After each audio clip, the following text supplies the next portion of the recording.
Bien, avant de commencer, je voudrais remercier les organisateurs de la semaine de la pop philosophie et tout particulièrement Jacques Serrano, ici présent, qui ne se lèvera pas pour vous saluer, mais enfin vous le connaissez, et vous dire mon plaisir d'être à nouveau à Marseille pour cet événement important qui permet aussi d'entendre différents types de prises de parole.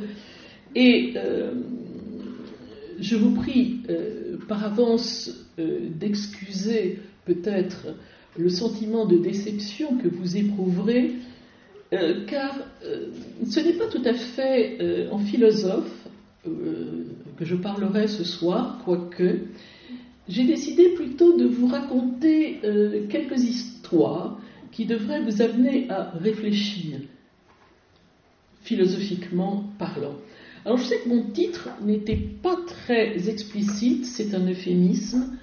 Comme il y a deux personnages, j'aurais pu dire fish and chips et frites, ça ne l'aurait pas été davantage.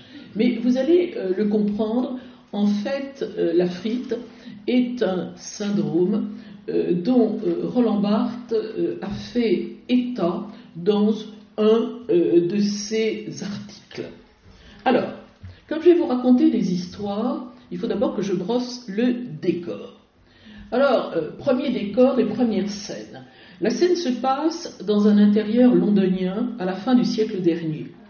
Le logis est confortable, douillet même, comme il sied à deux vieux garçons visiblement soucieux de leur bien-être. L'un des deux personnages, grand, sec, de complexion frileuse, comme l'atteste le plaid dans lequel il s'est enroulé, est vautré sur un divan de style Chippendale. Il tire négligemment sur une bouffarde paresseuse. L'autre, dont les propos trahissent un médecin formé à l'école hygiéniste, a cette rondeur que l'on associe généralement à une certaine jovialité. Il exhorte son compagnon à se secouer, à sortir de l'apathie dans laquelle il semble se complaire. Rien n'y fait. Les admonestations amicales n'arrachent ni un mot, ni un geste d'humeur à celui que, pour un peu, l'on croirait tomber dans un état voisin de la catatonie. À ces symptômes, Roland Barthes, un expert en la matière, aurait reconnu la marinade. Car la marinade, cette forme de prostration symbolisée par le divan sur lequel Flaubert allait se jeter quand il était en panne, il la connaît. La marinade, c'est un mot de Flaubert qui revient assez souvent dans sa correspondance. Il la connaît et je cite Roland Barthes. Je pratique moi aussi, hélas, la marinade. Mais sa panne, la panne de Roland Barthes, n'est pas celle enragée de Flaubert butant sur un obstacle. C'est une déperdition d'énergie, une faiblesse d'intensité, une déflation du désir, d'où ce conseil donné par Roland Barthes à tout aspirant écrivain, toujours avoir un divan dans son bureau. Et c'est vrai que pour y avoir pénétré, je sais que Roland Barthes en avait un. Pour le rituel de la sieste, hérité peut-être de la règle de vie du sanatorium, vous savez qu'il a passé 5 années de sa jeunesse, 2, puis ensuite 3 dans un sanatorium à Saint-Hilaire-du-Trouvet. Donc hérité peut-être de la règle de vie du sanatorium, mais pour ce rite, il préférait le lit de la chambre attenante. Donc un divan pour la marinade peut-être. La marinade qu'il essayait, qu'il tâchait de combattre par la discipline. Faut-il y voir ici la marque de son éthique protestante du travail. Alors maintenant, ayant brossé le décor, je me pose avec vous la question. Qu'est-ce qui peut rapprocher un fin limier du XIXe siècle et un professeur qui occupa de 1976 jusqu'à sa mort, survenue en 1980, une chaire de sémiologie spécialement créée pour lui au Collège de France. Réponse attendue, trop attendue, la science des signes, autrement nommée avec Saussure, qui la fit sortir du champ disciplinaire de la médecine, la sémiologie. La sémiologie était un terme médical, très employé évidemment au XIXe siècle, quand la médecine est sortie de sa préhistoire pour entrer dans l'histoire scientifique. Alors, venons-en maintenant à nos deux personnages et leur rapport à la sémiologie.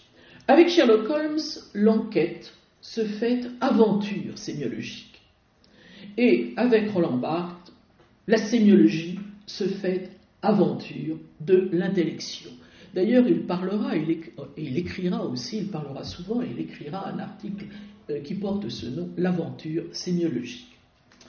Donc, qu'est-ce qui les réunit? Bien sûr, la sémiologie. Élémentaire, mon cher Watson, selon la phrase attribuée à Sherlock Holmes dans un film de 1929, qu'il ne prononça d'ailleurs jamais. Lisez les livres de Conan Doyle, jamais vous ne retrouverez le élémentaire, mon cher Watson. Donc, la sémiologie, trop élémentaire même. D'ailleurs, on pourrait ici voir comme mise en abîme, qui permettrait d'ailleurs une sorte de rapprochement entre les deux personnages de mes fictions, dans le livre nouvellement paru et qui connaît un énorme succès de librairie, le livre de Roland Binet, La 7e fonction du langage, où un enquêteur, l'inspecteur Bayard, évidemment le roman, dans le roman, les noms propres des protagonistes est conservé, Kristeva, Todorov, Solers, etc., tout le petit monde y passe. Celui de Bayard est celui de l'inspecteur de police, reprend évidemment le nom d'un professeur de l'université Saint-Denis, qui a écrit entre autres un livre qui a aussi beaucoup de succès, Comment parler des livres qu'on n'a pas lus. Donc, mais l'inspecteur Bayard n'est hélas pas Sherlock Holmes. Et côté signe, il a besoin de s'entourer d'un homme qui s'y connaît, déconnaît la secte de ses pratiquants, un spécialiste de sémiologie enseignant à l'université Aix-Vincennes. Que raconte ce livre? Ce livre raconte, ou tout au moins suppose, part d'une supposition, que Roland Barthes n'est pas mort d'un accident de la circulation, comme on le dit généralement, mais qu'il a été en fait assassiné, et se met en place une enquête policière, et on se dit que c'est dommage que l'inspecteur soit ce Bayard, et non pas évidemment Sherlock Holmes qui aurait réuni les deux personnages. J'ai longtemps cru que le démon intérieur de Roland Barthes était la bêtise. Et si, comme pour Sherlock Holmes, la seule passion de sa vie avait été l'ennui. Cet ennui qui, selon Flaubert, un connaisseur lui aussi, et je cite Flaubert, d'un être intelligent, fait un fantôme qui pense. Cet ennui que Baudelaire, également un connaisseur, nommait un monstre délicat. Je cite Roland Barthes. Enfant, je m'ennuyais souvent et beaucoup. Cela a commencé visiblement très tôt, cela s'est continué toute ma vie par bouffées. Et ne sortait Roland Barthes de cet ennui que la stimulation intellectuelle. Je cite maintenant Sherlock Holmes. Hélas, je le sens, l'ennui qui me cerne encore. Et il ajoute, seule la logique me sauve de l'ennui. L'ennui. L'ennui à l'âge classique se disait du tourment de l'âme causé par l'absence ou la perte d'un objet aimé ou désiré. Au temps de Baudelaire, peu éloigné de celui de Sherlock Holmes, cela se disait d'un dégoût de la médiocrité du monde. Et je cite Sherlock Holmes. Approchez-vous de la fenêtre, Watson. Le monde a-t-il jamais été aussi lugubre, médiocre et ennuyeux? Dites-moi donc, docteur, à quoi peuvent servir des facultés qui restent sans utilisation? Il pense à son intelligence, bien sûr. Le crime est banal, la vie est banale, et seules les qualités banales trouvent à s'exercer ici-bas. On dirait presque qu'il parle de notre époque, mais il s'agissait de la fin du XIXe siècle. Et on voit comment, ça serait trop long évidemment à expliquer, Sherlock Holmes projette sur le monde cette mélancolie fin de siècle. Ennui.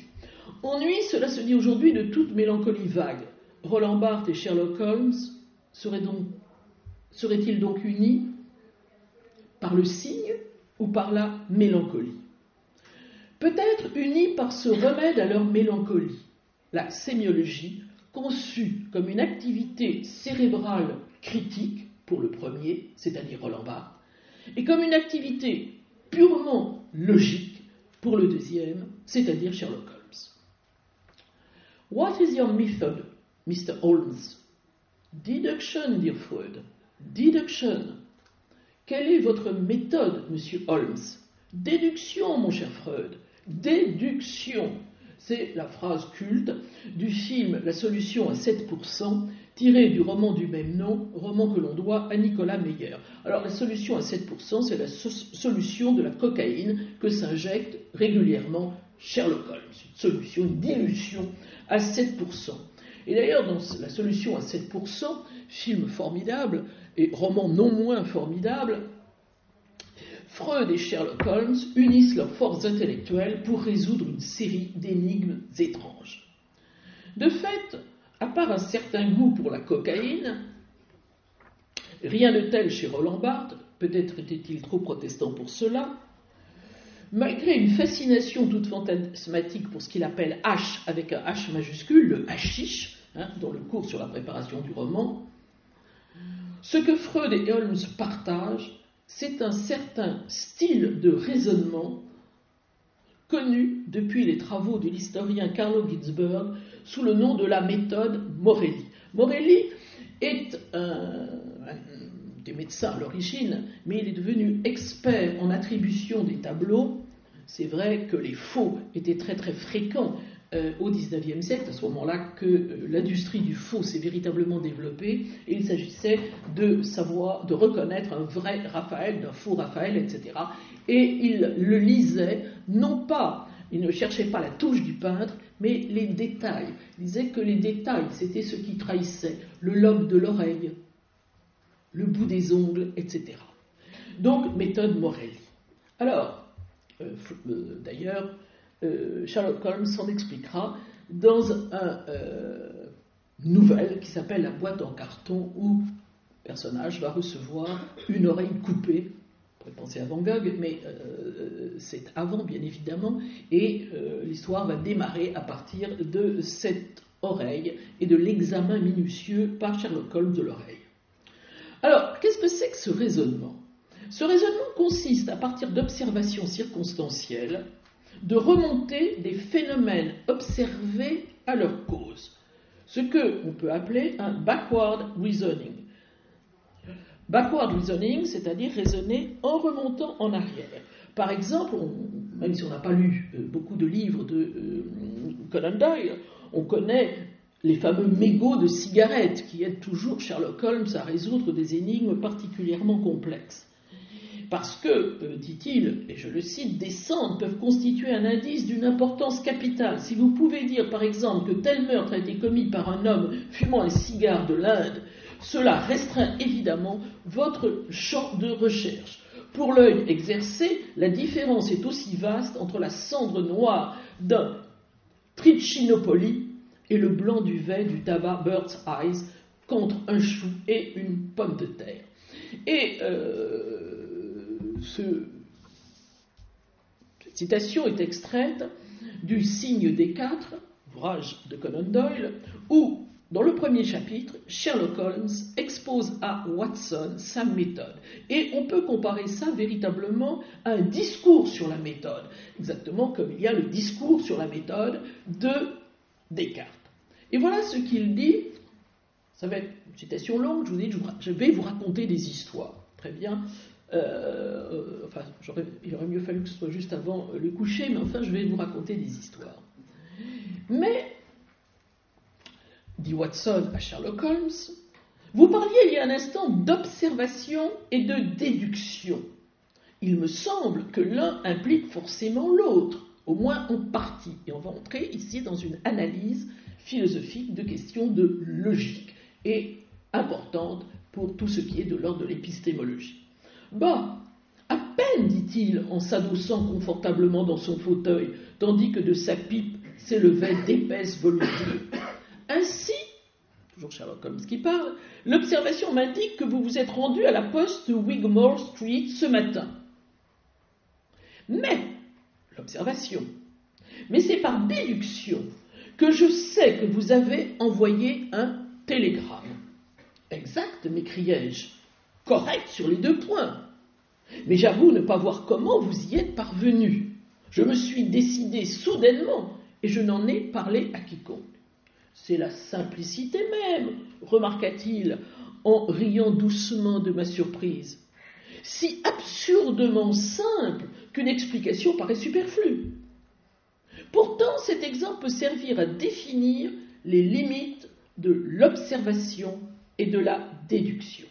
Ainsi, j'observe des traces de boue rougeâtre à votre chaussure. Or, juste en face de la poste de Wigmore Street, la chaussée vient d'être défaite. De la terre s'y trouve répandue, de telle sorte qu'il est difficile de ne pas marcher dedans pour entrer dans le bureau. Enfin, cette terre est de cette singulière teinte rougeâtre qui, autant que je sache, ne se trouve nulle part ailleurs dans le voisinage. Tout ceci est observation. On dirait presque, on dirait presque Ah, moi aussi j'aurais besoin, tu vois, de Google, la fatigue me fait oublier. Bon, ça va revenir. Médecin qui écrit justement sur le positivisme en médecine. Bon, tout ceci est observation. Le reste, nous dit Sherlock Holmes, est déduction. Claude Bernard, voilà, les travaux de Claude Bernard sur observation, déduction. Le reste est déduction. Comment, alors, avez-vous déduit le télégramme? Voyons. Je savais pertinemment que vous n'aviez pas écrit de lettre, puisque toute la matinée je suis resté assis en face de vous.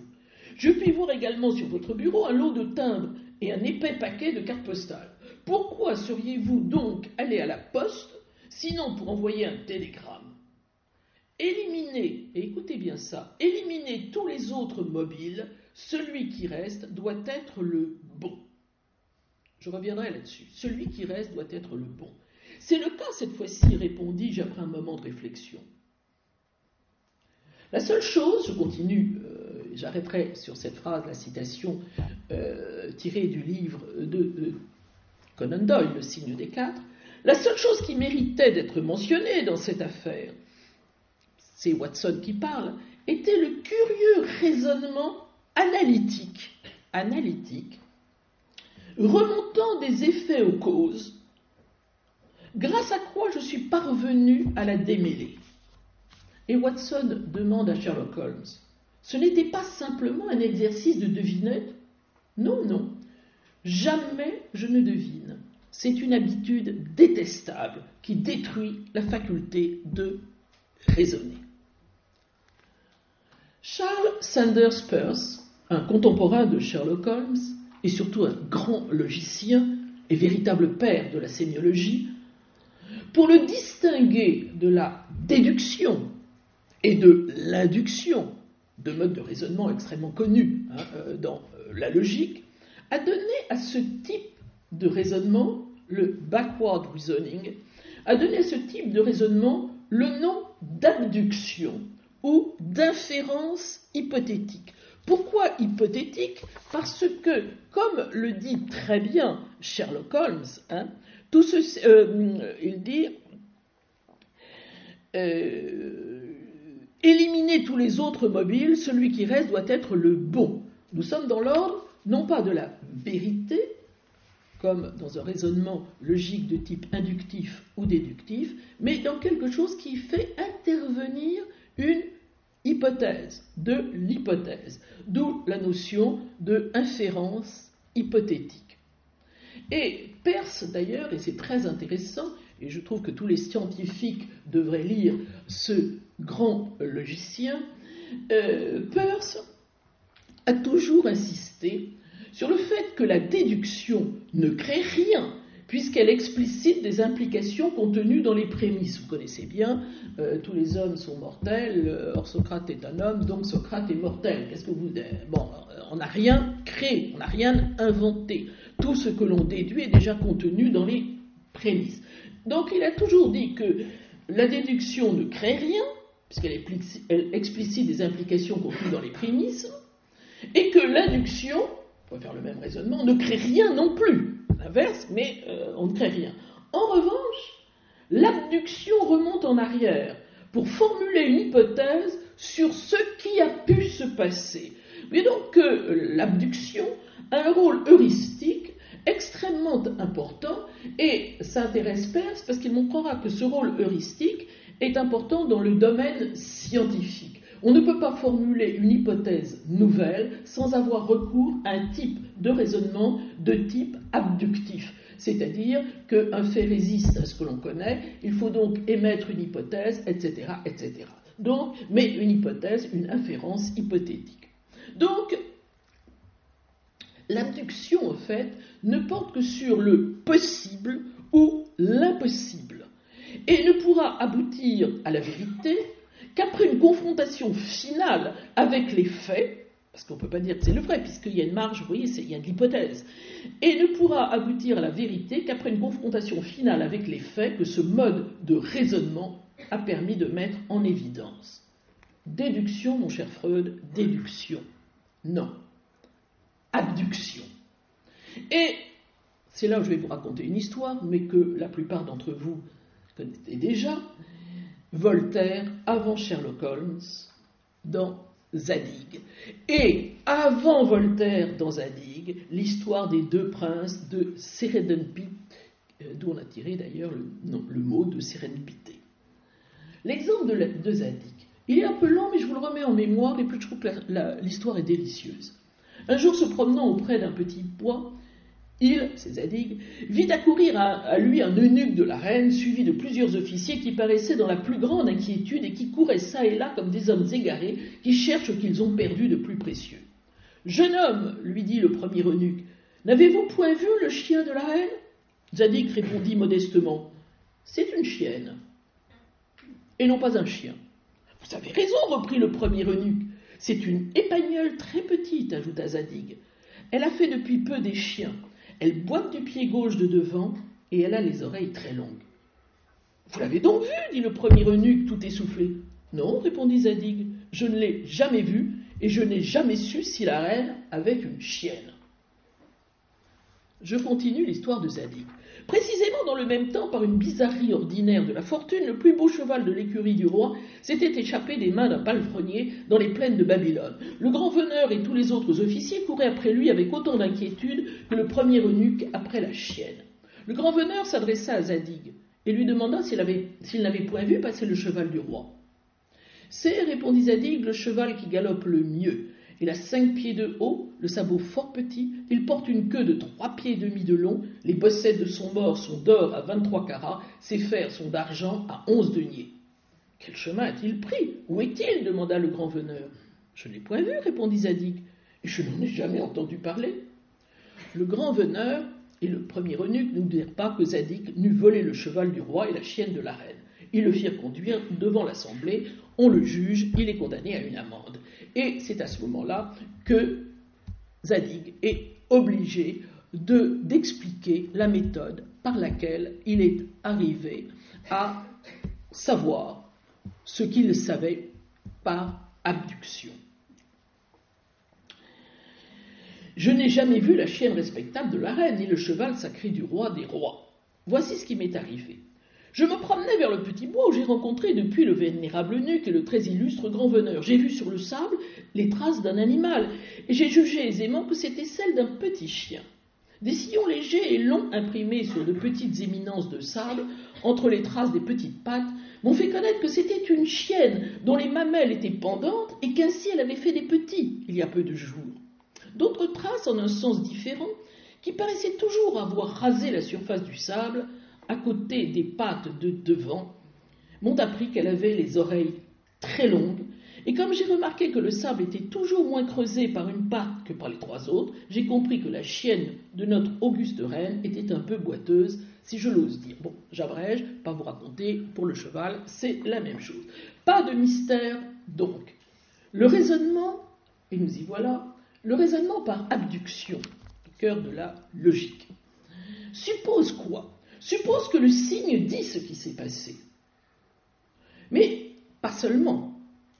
Que le signe fait partie du champ de l'intelligible, sinon ça ne servirait à rien qu'il dise ce qui s'est passé. qui fasse partie du champ de l'intelligible. Et, troisièmement, que la supposition ou la conjecture à partir de laquelle se fait le raisonnement abductif est éclairée. Je m'explique. En effet, Sherlock Holmes ne peut former aucune hypothèse sur l'identité du meurtrier qui a eu la sottise de laisser traîner un mégot ou de faire tomber des cendres de cigarettes s'il ne connaît pas parfaitement les différents types de tabac. Vous voyez donc, il faut ce que j'appelle le raisonnement abductif doit être éclairé. Inférence, hypothétique, éclairée. Parce que ce manque de connaissances transformerait son raisonnement en exercice de divination, ce qu'il rejette, comme vous l'avez entendu, avec irritation. Non, non, jamais je ne devine, c'est une habitude détestable qui détruit la faculté de raisonner. Alors, à l'opposé, je pourrais raconter une petite anecdote concernant le soi-disant exercice de déchiffrement des signes par la sémiologie. Je me trouvais il y a très très longtemps avec Umberto Eco, que j'avais traité presque d'imposteur, n'est-ce pas, à cause et de marchand de tapis de la sémiologie.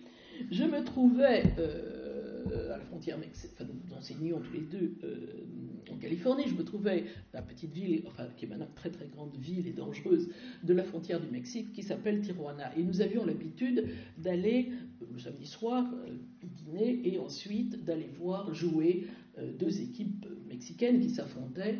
Ça s'appelle Raya Lime, en fait c'est une pelote basque. Et je dis à Umberto Eco, tu n'as qu'une chance de prouver que la sémiologie est une science exacte, dis-nous sur quelle équipe il faut parier. Il regarde, il me dit, celle-là. Nous étions quelques-uns, nous misons $5 sur l'équipe qui nous désigne, on gagne la paye du samedi soir des Mexicains. On en était quelque peu gênés. Et Umberto Eco roule les mécaniques en disant la sémiologie, ben oui, mais c'était de l'ordre de coup de chance, même pas de la divination, du coup de chance, ce n'était pas par raisonnement abductif, c'est le contraire même de la méthode de Sherlock Holmes. Et d'ailleurs, Sherlock Holmes explique à Watson qu'il a fait un très grand traité sur le tabac, vous ne le savez pas, mais il a fait un traité, il peut expliquer comment il peut reconnaître à l'aspect des cendres chaque type de tabac. Et il dira, c'est une question qui revient continuellement dans les procès criminels, des cendres peuvent constituer un indice d'une importance capitale. Si vous pouvez dire par exemple que tel meurtre a été commis par un homme fumant un cigare de l'Inde, cela restreint évidemment votre champ de recherche. Et Watson lui dira, vous êtes d'ailleurs remarquablement doué pour les petits détails. Roland Barthes aussi, comme le montre La Chambre claire, lorsqu'il invente la notion plutôt que celle de concept, gardons le concept pour la philosophie et gardons le terme de notion pour ce terme, le punctum, c'est-à-dire ce petit détail que le photographe, au moment où il a pris la photo, n'a pas vu, auquel il n'a pas prêté particulièrement attention et qui va modifier le rapport que l'on peut avoir à une photo. Mais je voudrais faire retour à Roland Barthes d'une autre manière, pour vous montrer que lui aussi pratique une forme de sémiologie abductive, la seule créative, la seule capable de mobiliser ses facultés cérébrales et de lui procurer une jouissance intellectuelle qui le fasse sortir de son ennui. Soit deux exemples. Le système de la mode, livre particulièrement ennuyeux, qui fut sa thèse de doctorat d'État, puisqu'on faisait un doctorat d'État à l'époque. Alors, dans cette thèse, il essaie de traiter de la mode sous une forme sémiologique. Si l'impératif de mode, qui est le code ou l'éclairage de la conjecture à venir, l'impératif de mode, ce que l'on sait de la mode, veut que la mousseline ou le taffetas se porte dans les cocktails, il ne parle pas de ça, lui, il dit mousseline taffetas égale cocktail. Mais oui, mais faites un raisonnement, un backward reasoning. Eh bien, imaginez qu'on découvre le cadavre d'une femme au visage horriblement mutilé, vêtue de mousseline ou de taffetas. On pourra dans un premier temps circonscrire les recherches, comme le fait avec le mégot de cigarette Sherlock Holmes, à une couche sociale qui connaît les codes mondains, Et deuxièmement, aux circonstances qui ont précédé, intention de se rendre à un cocktail, ou suivi, départ de la réception, les événements. Vous voyez donc que le tissu devient un signe de position sociale et d'éclairage des circonstants, et circonscrit évidemment les recherches. Dans les mythologies, oui, l'abbé Pierre dans l'iconographie de l'abbé Pierre, qui nous montrera que finalement ce personnage n'est qu'une forêt de cygnes. Il est franciscain par la coupe de cheveux, missionnaire par la barbe, prêtre ouvrier par la canadienne et il est pèlerin par la canne. Eh bien, tous ces signes expliquent l'énigme de son succès. On peut faire, là aussi, un backward reasoning. Énigme qui vaut bien celle que Sherlock Holmes a à résoudre et qui sont celles du mystère de nos actes de croyance quotidienne, du mystère de notre crédulité, de notre adhésion aux mythes sociaux. Dernier exemple. Supposons que dans un bosquet, on trouve un corps sans vie et que l'on trouve des fraîches traces d'urine dans un des jardins adjacents à ce bosquet. Eh bien, là, je fais référence à un fragment de Roland Barthes que j'aime entre tous, qui s'appelle « Qu'est-ce que ça veut dire ?», où il explique qu'il ne peut pas, même dans les circonstances les plus ordinaires de la vie, ne pas se poser la question de la signification, du sens. Qu'est-ce que ça veut dire ? Et il dit que quand il est à la campagne, il aime à pisser dans le jardin et pas ailleurs, et il ne peut pas s'empêcher de se demander qu'est-ce que ça veut dire. Donc revenons à mon exemple hypothétique. On trouve un cadavre, et des fraîches traces d'urine dans un jardin adjacent. Alors, faire pipi dans la nature, on sait, peut relever de la nécessité sociologique, un mode de vie rural. On n'a pas de chiottes dans la maison, enfin maintenant ce n'est plus vrai, la campagne n'est plus ce qu'elle était autrefois, ou physiologique, un besoin pressant au cours d'une promenade. Mais sortir dans le jardin, qui est déjà une forme cultivée de la nature, pour y pisser, est un signe emphatique de rusticité qui, par son emphase, accuse la parisianité, à tout le moins la citadinité. D'où le crime n'est pas un crime de rôdeur ou de bouseux, et on peut s'orienter vers le propriétaire d'une résidence secondaire. Vous voyez donc qu'on peut utiliser Roland Barthes comme un backward reasoning à partir de la sémiologie. Maintenant, et je termine là-dessus, car ennui, je l'ai annoncé, puis je l'ai laissé en cours de route. Remarquez, ils n'ont pas l'air de s'amuser beaucoup. Alors, revenons dans notre salon londonien fin de siècle. Vous vous souvenez, canapé, Chippendale, tout est douillet. Le temps s'y est comme immobilisé, puis brusque changement. Autre décor. La caméra donc quitte la pièce trop close et se risque au dehors. Elle filme en gros plan un doigt qui actionne nerveusement la sonnette de la porte du 221B Baker Street. Ce doigt, c'est celui du solliciteur. Si j'avais eu à faire une espèce de, si vous voulez, de teasing pour un film de Sherlock Holmes, moi j'aurais montré d'abord ce doigt. Donc, du solliciteur, autre nom que dans cette histoire, j'appellerais le demandeur ou celui qui passe commande. Il vient soumettre à la légendaire sagacité du maître des lieux un problème, une énigme jusque-là insoluble. Aussitôt, comme piqué par quelques puissants aiguillons, notre mélancolique, en qui évidemment vous avez reconnu l'infatigable et génial déchiffreur d'énigmes Sherlock Holmes, se redresse, l'œil allumé, fiévreux, et tous ses sens sont en haleine. Son intelligence, tout à l'heure assoupie, fulgure. De l'affaire de l'autre, il fait visiblement son affaire, et n'aura dès lors de cesse que lorsqu'il aura trouvé la solution, la requête le requiert entièrement.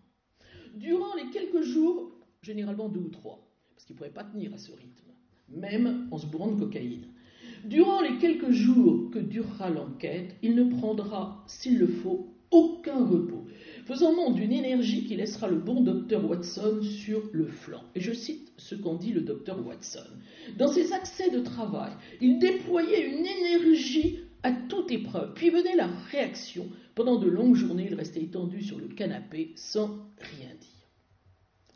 Cette tension cérébrale, donc, ne saurait, je vous l'ai dit, excéder que quelques jours. À la différence du récit qui la raconte, l'enquête est une forme brève. Une forme brève comme l'écriture pratiquée par Roland Barthes, et pour les mêmes raisons, et c'est là-dessus que je voudrais conclure et attirer votre attention, pour vous faire réfléchir ce qu'il en est de ce type de mélancolie. Le côté sprinter de Roland Barthes et de Sherlock Holmes, et non le côté coureur de fond. Pour Roland Barthes, l'idée entrevue l'aiguillonne. Son exposition, sa démonstration, son exemplification l'ennuie. Il s'esquive par un désinvolte, il est possible, puis laisse tomber.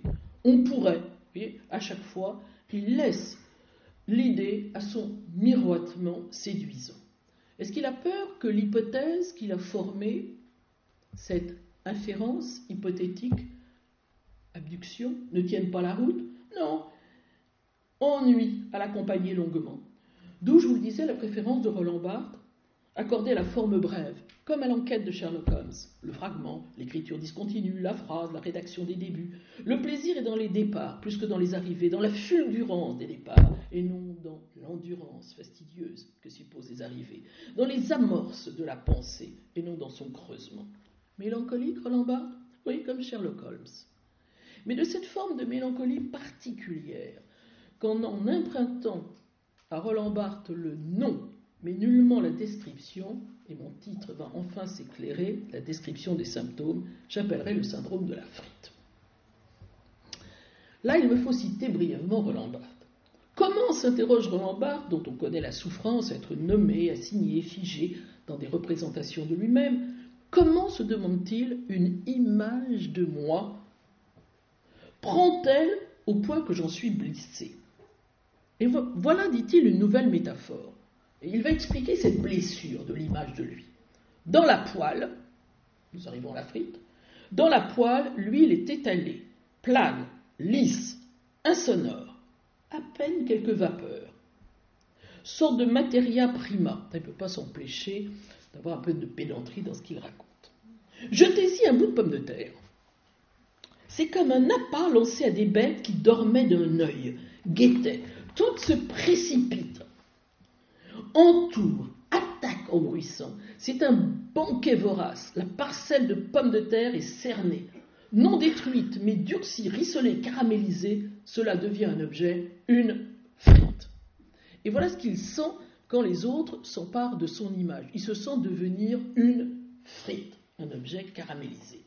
Donc vous voyez que ce qui s'énonce, non sans humour, dans ce petit drame de la pomme de terre jetée dans un bain d'huile bouillante, comme donné en pâture à des monstres avides et sournois, c'est la phobie de Roland Barthes pour toutes les formes d'adjectivation dans lesquelles les autres vous enferment et vous dévorent et crament le moi. Cela explique, peut-être, qu'il ait été aveugle à une autre forme de lecture possible de cette aventure, de l'aventure de la pomme de terre. Parce que une lecture plus triviale et tirée de l'observation et non hallucinée par le fantasme nous dit tout autre chose.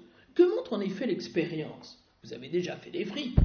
Elle montre que tout bâtonnet de pommes de terre, inerte, plongé dans l'huile bouillante, se met à s'agiter, à frétiller, à grésiller, mais que sorti de ce bain qui l'excite, il se mue bien vite en une chose molle.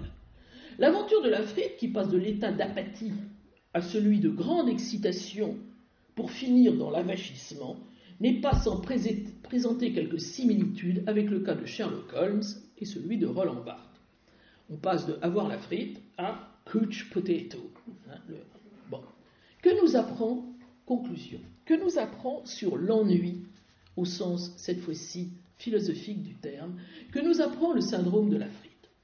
Que le mélancolique de type holméso-barthésien ne trouve pas en lui-même le motif et du même coup le moteur de son activité. Pour Roland Barthes, celle de l'écriture, pour Sherlock Holmes, de la résolution de l'énigme. D'ailleurs, on le sait, Roland Barthes souffre d'une faiblesse d'intensité qui ferait passer du projet entrevu et noté dans la fièvre de l'excitation intellectuelle à sa réalisation. Des projets, il en a beaucoup, il n'en manque pas, mais il ne passe jamais à l'acte. Il nous apprend que ce mélancolique holméso-barthésien, ce qui lui manque à ce mélancolique holméso-barthésien, c'est une énergie intérieure, soutenue, qui ferait passer, dans le cas de Roland Barthes, de la notation brillante au livre, de la note au roman qu'il n'écrira jamais.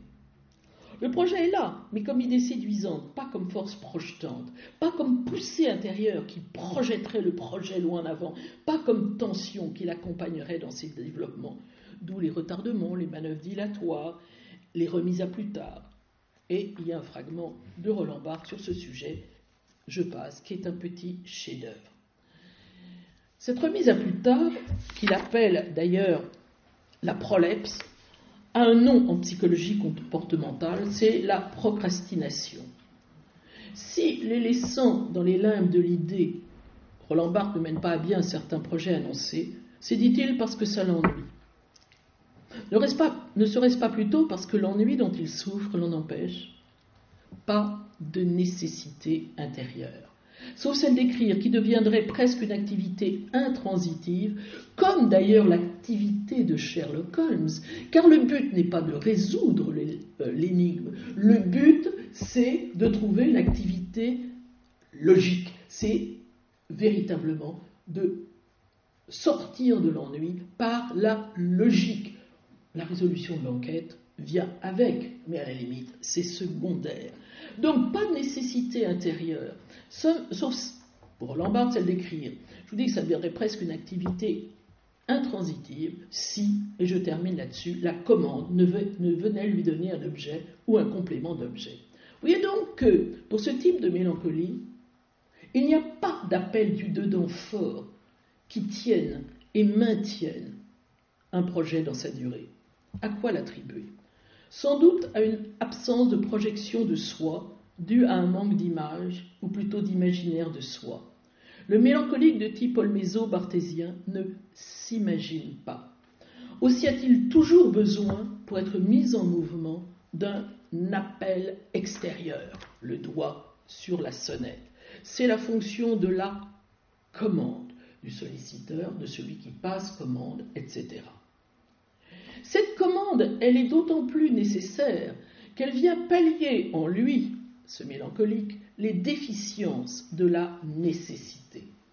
Ce qu'il y a de stimulant dans la demande de l'autre, c'est bien sûr l'élection, le fait d'avoir été choisi, le fait que l'appel s'adresse à lui, petite satisfaction narcissique, mais qui ne comble pas la déficience de narcissisme dont il souffre profondément.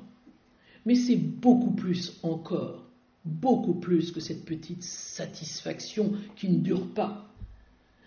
C'est l'offrande d'un objet mobilisateur, d'un objet qui, en le mobilisant, le sort pour un temps de cet état de démobilisation qu'il appelle l'ennui.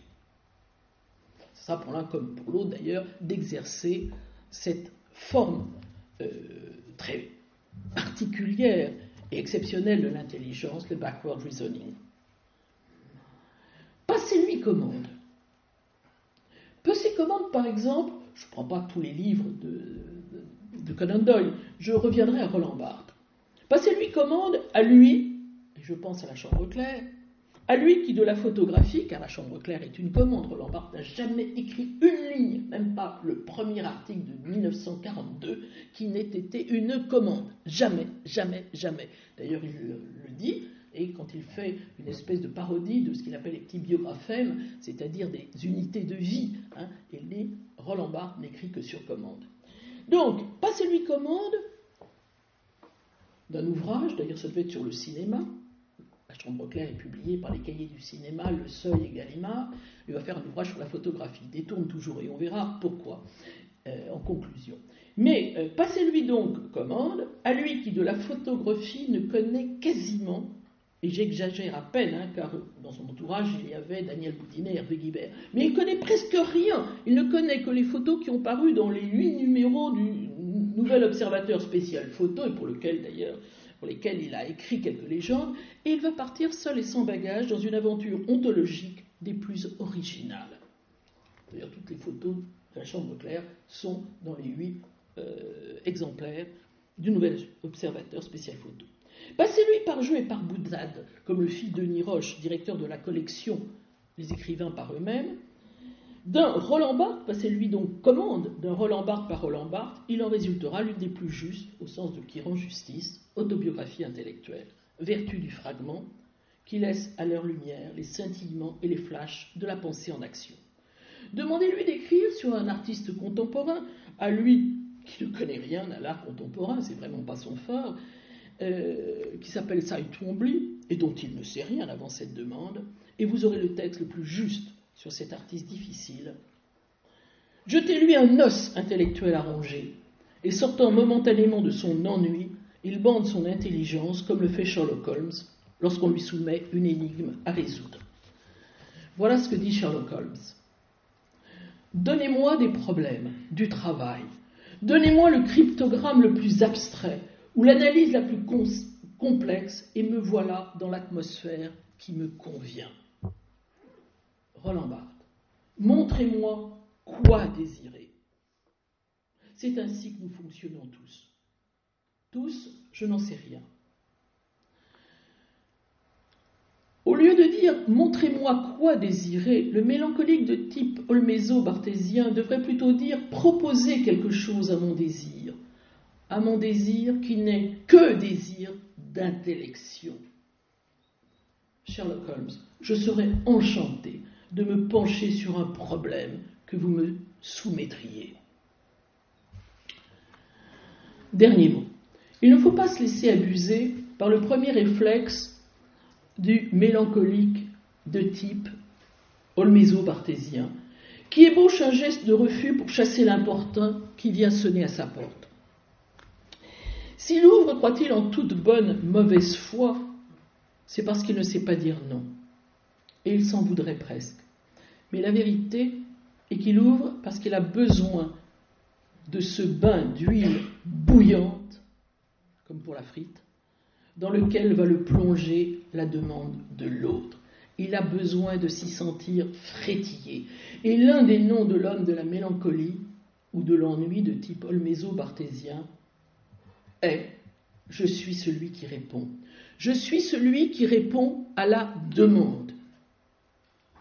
Ce que l'autre, par la commande ou par la demande, montre à son désir, le meut intellectuellement. Mais, et pensez-y, parce qu'on rencontre beaucoup plus de mélancoliques olméso-barthésiens qu'on ne croit, ça le meut intellectuellement, mais ça ne l'émeut pas affectivement.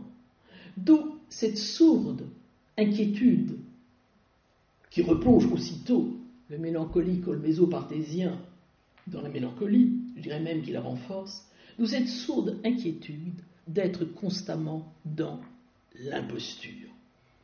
Ne laisse-t-il pas croire au demandeur que l'objet de sa demande rencontre son désir à lui, entretenant par là même l'ambiguïté de la demande, dont on sait qu'elle est toujours d'amour? Alors qu'il utilise cette demande à seule fin de nourrir son intelligence, comme une sorte de carburant qui le fait carburer, tout comme Sherlock Holmes carbure à la logique. Vous voyez que le malentendu final se dessine. Le demandeur se sent toujours un peu floué. S'il lui a été répondu, car il lui a été répondu, c'est à côté de sa demande, à côté du lieu de sa demande. Alors, on pourra dire qu'importe, c'est-à-dire du lieu de sa demande qui est un lieu affectif en quelque sorte, et on lui répond d'une manière désaffectée, logique, dans les deux cas, logique ou intellectuelle, si j'ose dire, dans les deux cas, mais Sherlock Holmes est un grand intellectuel. Donc, ce n'est pas au lieu de l'affect d'où surgissait la demande, mais la réponse arrive dans un lieu désaffecté par le répondant.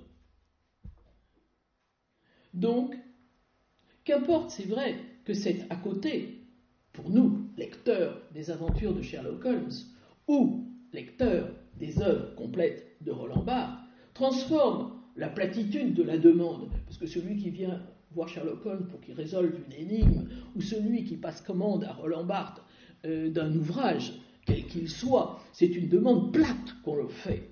Alors, peu importe que ça transforme la platitude de la demande en une fête de l'intelligence, dans les deux cas, le sentiment d'être floué demeure. Et on pourrait dire que l'un des noms du mélancolique de type olméso-barthésien pourrait être « Je suis celui qui déçoit ». Rien de plus décevant, finalement, qu'une énigme policière, puisque une fois qu'on ferme le livre, eh bien, ça nous laisse toujours sur la fin, si vous voulez, de l'ouvrage, nous laisse sur notre fin, F-A-I-M. On sait très bien que la déception est là. Ce n'était que ça. Déceptivité d'ailleurs, dont Roland Barthes fera presque l'essence de toute littérature, de toute écriture. D'ailleurs, dans le cours sur la préparation du roman, il dit « Je sais que j'ai déçu mon auditoire, car à la fin, il n'y aura pas de roman. Je déçois votre attente. » Vous voyez donc que l'autre nom du mélancolique de type olméso-barthésien, c'est celui de « Je suis celui qui déçoit ». Sentiment de l'imposture, donc, d'être toujours à côté. Merci de votre écoute. Je n'ai pas été trop longue.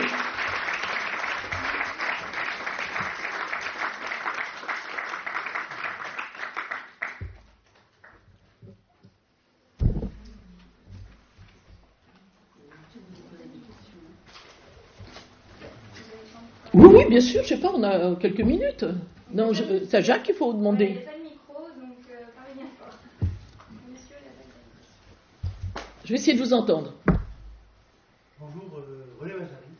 Donc j'étais très séduit par votre discours. Alors j'étais bluffé, tour à tour condamnant Barthes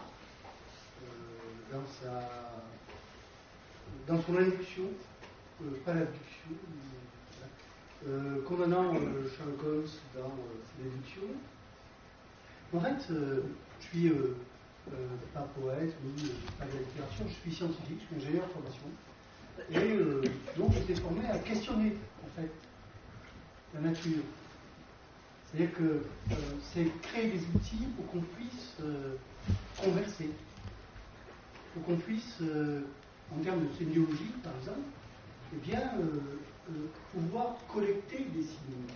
Là, je me réfère au premier observateur de signes. Eh bien, c'est la philosophie et les scientifiques orientaux. Ça n'est pas Averroès, ça n'est pas, non, c'est Ben Sina.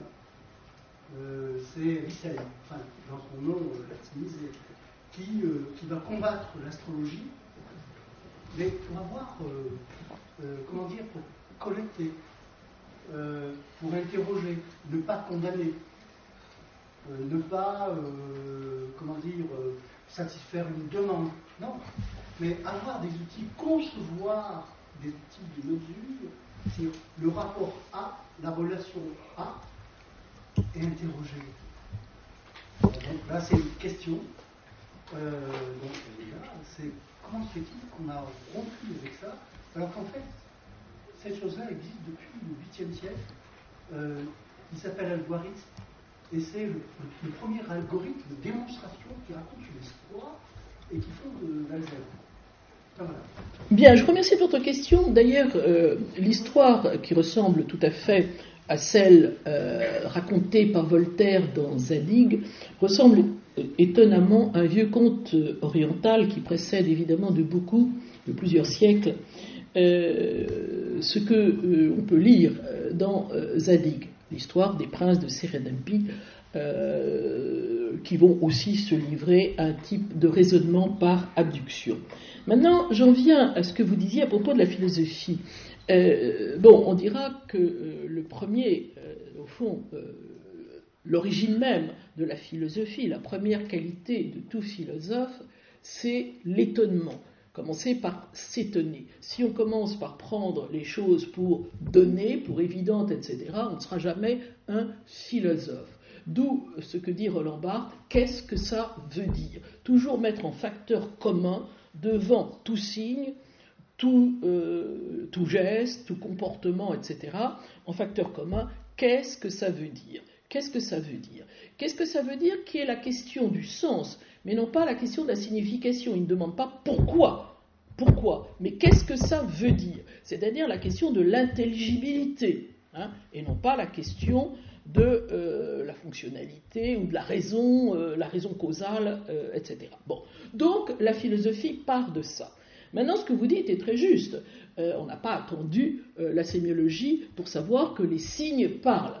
D'ailleurs, on pouvait les interroger de différentes manières. Quand on faisait, par exemple, quand il y avait de l'oniromancie, c'est-à-dire qu'on devinait l'avenir à partir des rêves, on interprétait bien évidemment les signes qu'il y avait dans les rêves. Et même on interprétait les signes de la réalité, bien sûr. Donc tout ça n'est pas nouveau. Alors qu'est-ce qu'il y a peut-être dans ce que dit Peirce, et qui est Charlotte Sanders Peirce, qui est contemporain de Sherlock Holmes, et qui va sortir les choses, créant justement ce raisonnement abductif, de cette lecture des signes, cette lecture par déduction, induction, etc. C'est quelque chose qui est important pour l'histoire des sciences. Là, je ne m'en ai pas parlé, mais moi, c'est une chose qui m'importe beaucoup. En fait, le problème, nous dit Peirce, c'est d'expliquer comment on arrive au surgissement d'une hypothèse nouvelle en science. Par exemple, Darwin. Bon, cela étant dit, on dit Darwin, il n'était pas le seul à l'époque. Si j'ose dire, la théorie de l'évolution, elle frétillait. Ce qui est très triste en histoire des sciences, c'est que celui qui est le plus têtu, à la limite presque le plus borné, c'est-à-dire qu'il ne s'embarrasse pas de considérations marginales, donc au lieu de complexifier, il simplifie, c'est lui évidemment qui emporte l'affaire et son nom est attaché à cette théorie. Bon, maintenant, après lui avoir envoyé quelques pics, comment on arrive à une théorie nouvelle ? Eh bien, le problème, c'est justement la possibilité de créer. Mais comment on peut créer en logique ? Comment un raisonnement logique peut-il créer ? Si ce n'est pas logique, ça ne sera pas scientifique. Ça peut être poétique, ça peut être tout ce que vous voulez, ça peut être tout à fait charmant, très amusant ou autre chose, ou ennuyeux, mais enfin bon, ça peut être poétique, mais ça ne sera pas scientifique. Il faut donc que ce soit logique.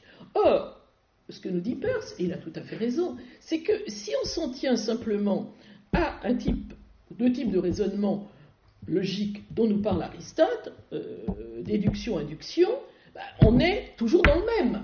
On ne peut pas faire surgir le nouveau. C'est-à-dire que pour qu'on puisse créer quelque chose, il faut avoir un autre mode de raisonnement qui, tout en étant logique, permette à l'hypothèse, ce qu'il appelle l'inférence hypothétique, de surgir. Sinon, vous n'allez jamais. Si vous restez toujours dans « tous les hommes sont mortels, or Socrate est un homme, donc Socrate est mortel », vous allez tourner en rond. Et jamais une hypothèse nouvelle ne pourra voir le jour. Donc, le problème qui s'est posé, c'est un problème philosophique extrêmement important. C'est bien celui-là. Et c'est celui auquel va s'atteler Peirce lorsqu'il va parler de abduction. Et qu'il va l'employer non pas simplement dans le domaine de l'histoire des sciences ou de l'épistémologie, mais il va montrer aussi comment, dans cette science nouvelle, cette sémiologie, lui, il ne sait pas encore que ça sera une science qui traitera je dirais, de tous les événements ou tous les gestes de la vie sociale. Pour Peirce, à l'époque, sémiologie, c'est encore un terme qui est un terme médical. C'est un terme médical. C'est avec Saussure qu'on considérera que la linguistique est une science des signes et que tous les domaines de la vie sociale pourront entrer dans la science des signes. Donc vous voyez, il y a quelque chose de nouveau. C'est-à-dire que ce qui les intéresse, c'est la possibilité de faire surgir de la créativité au sein même du raisonnement strictement logique. Voilà. Est-ce que j'ai répondu bon, il y a peut-être d'autres... Si je peux répéter. Oui. Donc c'est une réponse. Pas une réponse, pardon. C'est pas moi qui Oui. C'est Bertrand Russell. Oui. Donc c'est aussi une question. Enfin, ces choses-là m'interrogent. Je vous entends mal, pardon. Enfin, ces choses-là, ces questions m'interrogent. Donc c'est pour ça que je vous Oui, oui, bien sûr, mais c'est très important. Et donc, nous avons par exemple Bertrand Russell, où c'est le père de la logique, enfin de la philosophie analytique, et qui donne, qui compose et où en tous nos ordinateurs sont de cette pensée. Oui, non mais attendez, l'ordinateur, il va pas non plus, l'ordinateur tel qu'il a été créé.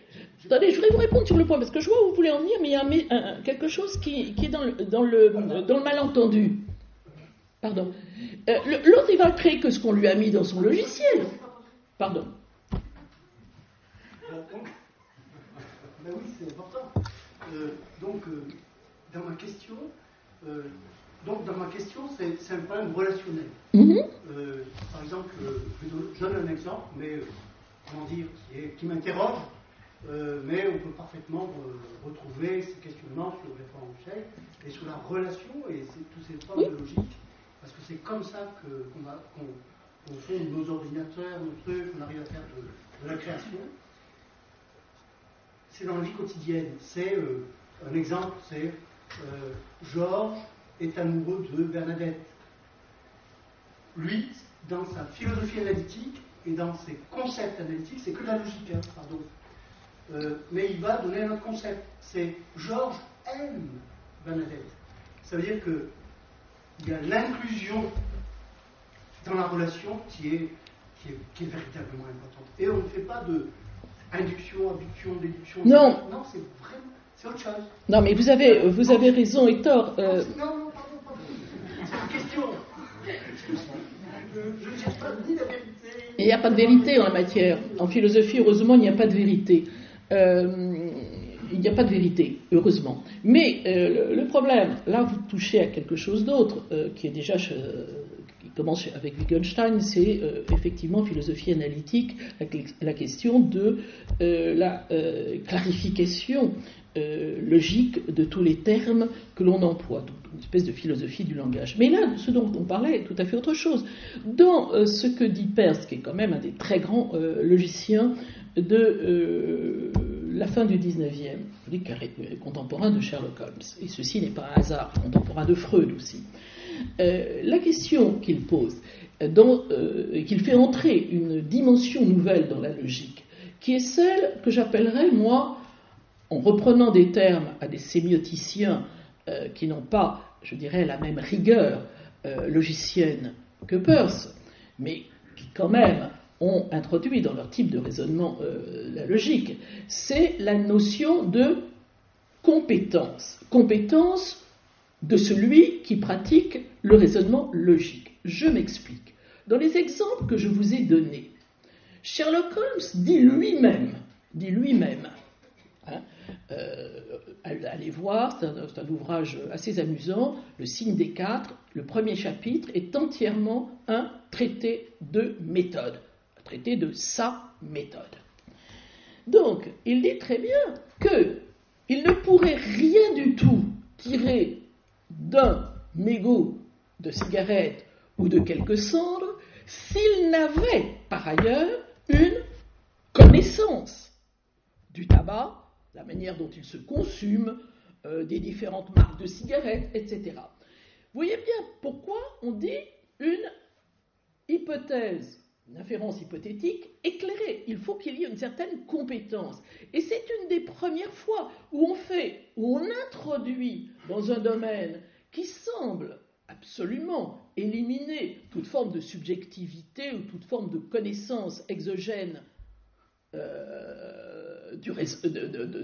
à la logique, dans le raisonnement. On fait intervenir dans le raisonnement cette compétence comme une donnée qui permet de formuler l'hypothèse. Et ça, c'est quelque chose d'extrêmement important, que l'on retrouve, je vous dis étonnamment, évidemment, chez Freud, que l'on trouve chez Sherlock Holmes, et que l'on trouvera dans ce que deviendra la sémiologie par la suite. Et je crois que ça, c'est une chose extrêmement nouvelle. C'est pas simplement A, B, etc. On fait intervenir quelque chose qui permet au raisonnement, non pas de dire le vrai. Après, le vrai, il ne peut être formulé que dans un retour à une logique de type inductif-déductif, mais de formuler l'hypothèse qui fera bouger les lignes et permettra le surgissement, par exemple, d'une théorie neuve. Peirce prendra l'exemple, par exemple, de Darwin et de la théorie de l'évolution. Bien, merci.